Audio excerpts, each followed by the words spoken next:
Vjosa Osmani po kthehet aty ku nisi rrugtimin e saj politik në lidhjen demokratike të Kosovës. Ky subjekt politik tashmë i ka dhënë dritën e gjelbër rikthimit të saj, duke e vendosur edhe në pozitën numër 1 në listën zgjedhore. Besa Gaxheri nga Lidhja Demokratike e Kosovës vlerëson se ky vendim mund të sjellë mobilizim të ri, si dhe vota shtesë në zgjedhjet nacionale.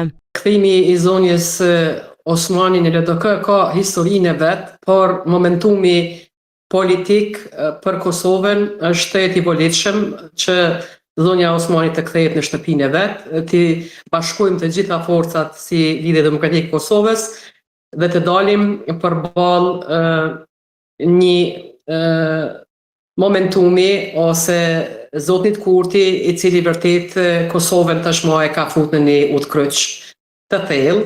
Osmani ishte përjashtuar zyrtarisht nga Lidhja Demokratike e Kosovës në vitin 2020, pasi kishte kundërshtuar hapur mocionin e kësaj partie rrëzimin e qeverisë Kurti. Para zgjedhjeve të parakohshme të shkurtit 2021, ajo krijoi iniciativën Guxo, me të cilën hyri në listën e përbashkët me lëvizjen vetvendosje, e cila më vonë e mbështeti edhe me postin e presidentës. Në rrethanat e sotme në lëvizjen vetvendosje thonë se nuk i friksohen askujt. Jo, ne nuk shohim asnjë lloj rreziku për shkak se ne gjitha veprimet që i ndërmarrim i marrim me sinqeritet, me transparencë dhe jemi okay me besimin e qytetarëve. Pra nuk asnjë veprim i yni nuk ka rezultu tjetë premje në besë për askënd, përkundrazi ka qenë një mbështetje e pa rezervë, derisa kemi rrugtu bashk.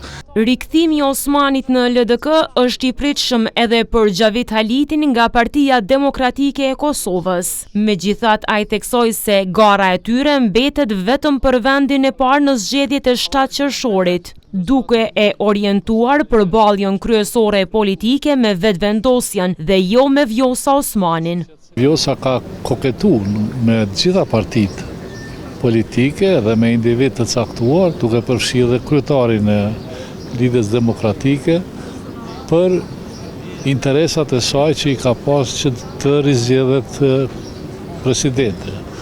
Tani beteja mbrana LDK-s për të kriju një front